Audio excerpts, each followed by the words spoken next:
First of all, Sir Alec Jeffrey, thank you very much for a wonderful lecture, a wonderful speech today. Your talk was very, very interesting.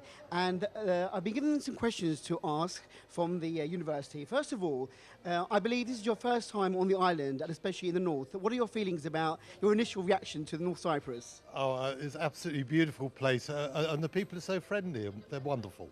So, fortunately, my wife and I will be staying on a few more days, and hope to see a lot more of this part of the world. It's lovely. So you'll get a chance to see some of the sites, aside from working here. Absolutely, yeah. Well, in fact, I'm retired now, so I do have a little more time in my life for sampling some of these other pleasures, not just the science. You're retired, but you're a very, very well sought after man because you have a lot to share. And the main question here is, your declaration that your life changed at 9:05 a.m. on the 10th of September, 1984. So nearly 30 years now. Right. Your life changed, but also the lives of hundreds and thousands of other people. I mean, in your slideshow there, you talked about how many thousands of cases and people who are, using your DNA fingerprinting for immigration or paternity tests or even crimes now. How do you feel about that? I mean, 30 years on, is that life-changing moment still relevant today as it was 30 years ago? Oh, well, I think it was in sort of several respects. First of all, when we first came up with the idea of DNA-based identification, we saw it as a technology of last resort. When the police were desperate and they tried every other line of investigation and drawn a blank, then you bring out DNA. And totally different. So it's now the technology of first resort. We're now in a world with more than 50 million people who have been tested and are now sitting convicted on DNA databases. We have a technology which completely transformed paternity testing, family law. The impact has been enormous. So it's been an exciting ride. Very exciting ride and very, very interesting information that you've given out there. Bringing it to North Cyprus, I'm sure you've heard of the situation here of our turbulent history and, for instance, the case of the missing persons where now at the moment they're trying to dig up the graves and match the bones to families. For instance, now with such a wonderful institute here at University, do you think that maybe there could be some, emphasis on trying to bring modern technology to Northern Cyprus and to use your DNA fingerprinting to maybe solve cases here even? Yeah, so the application of basically exactly the same technology, whether it's to mass grave identification or catching criminals and so on, it's all the same. So, I mean, I make a very strong argument that it's really an obligation of the country now to provide a sort of national integrated service. And for example, with Cyprus, then there are major issues about grave identifications. And for the individuals involved, these are exceedingly important issues.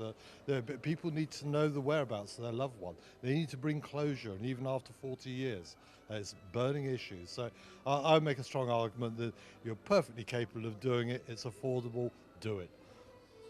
Also, I mean, I've been asked to ask you about the very first case, and you highlighted about the immigration and the case of the young boy, was he a member of the family or not? I mean, we're going back many years now, and, you affected that family's lives and the lives of many other people with your discovery.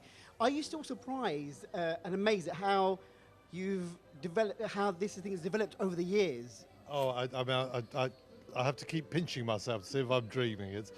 I mean, in a way, I shouldn't take too much credit here.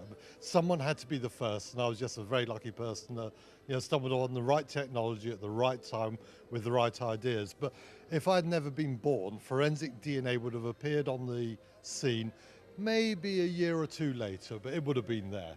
So I don't overestimate my own role in this. It was historically inevitable it was going to happen. But it has happened, and 3 years on, you are here in Northern Cyprus talking about your discovery, and I just want to say thank you once again for all your hard work. I know that you say that the best science discoveries and the best scientists make the discovery just by chance. Do you still think that in the years to come we still have many more discoveries to make? Obviously we do, but... Oh, the list of discoveries is endless, running into the future. I remember there was, well, I'm not old enough to remember this, but the sort of the fin de siècle concept at the end of the 19th, beginning of the 20th century, where the physicists and the chemists said, well, we understand it all. We understand magnetism and electricity and chemistry and you name it. Really, it's all done now. It's just a matter of filling in the details. And then 4 years later, we had Einstein came along and completely changed the world. So have we really got a final view of the whole universe and how it works and so on? No, we're massively in the dark. We're still groping our way in the sort of blind creatures trying to find the truth. And as you said in your lecture, it's wise men like you who look to see what happens and maybe perchance discover something that is very, very beneficial to the whole world, to humankind. I just want to say again, thank you very much. I hope you enjoy the rest of your time here on the island. And hopefully maybe it'll be not the first and only time that you'll be here. I know you are retired, enjoying your life with your family, but hopefully we having a repeat performance in the years to come. Well, I'll certainly be back to Cyprus. This is in fact my second visit to the islands. The first time was in the other bit.